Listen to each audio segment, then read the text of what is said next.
Hey everyone, this is Adrian at Turning Wrenches. I haven't posted a video in such a long time, and I think this is a good vehicle to do here. This is a '98 Ranger. I'm doing a heater core on this. Service information is asking me to take much more off, and I didn't. And I hope that what I share helps one of my fellow techs here or DIY who wants to get into this. So let me just explain what I did on the driver's side, and then I'll go to the passenger side. As you can see, I usually will take a steering wheel off. I decided to leave it here, but it is locked, so there's no damage that happens to the clock spring if this moves excessively. What I had to take off on this side would be the brake switch, because it was tugging on the brake switch connector, because it was tugging on the harness. 2 bolts here. You can see the one of them, there's another one there. There's 2 bolts here as well. There is a bracket. You can see it right there that attaches to the dash assembly. That bracket is removed. That is all I did on this side. It's really straightforward. Oh, there's 2 more things. The hood release and the e-brake release. Or you're gonna pull on those and you can brake them. Again, I took this off here, this kick panel, thinking that I was gonna do the steering column. As I started just looking at this, I just said, well, I'm just gonna try this, and if it doesn't work, then I'll just disassemble as the service information tells me. As you can see, I didn't have to do that. I believe that's all that I did on this side. Now let me go on the passenger side here.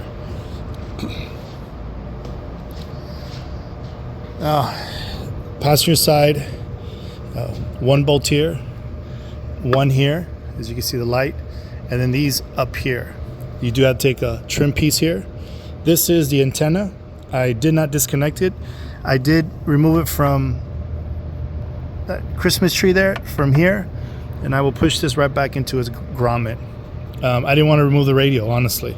I wanted to do the bare minimum, but yet not breaking anything or stretching anything.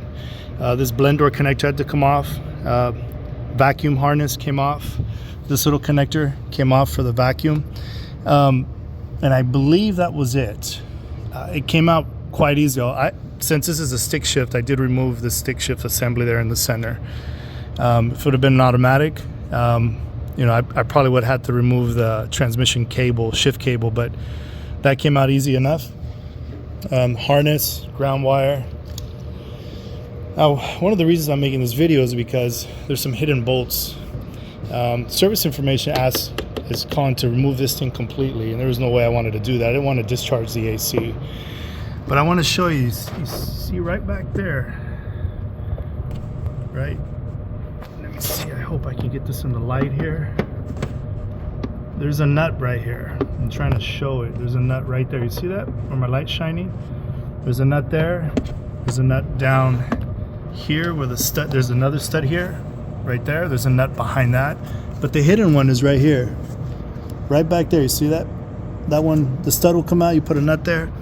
Those 3, once you remove them, obviously you have to disengage this housing here, so those are exposed, and then there's one over there. After that, the thing comes right out. Oh.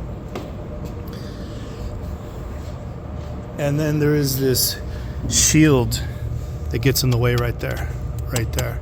But that's just a matter of you pushing this up and maneuvering this down, and it comes right out. It's very light, doesn't weigh anything. Just be careful with these vintage years. I mean, this plastic can break very easily, so be ginger with it. I think that's it. Nothing else is coming to my mind that I did, but I hope this helps anyone out. We'll see you guys. Take care of yourself and God bless.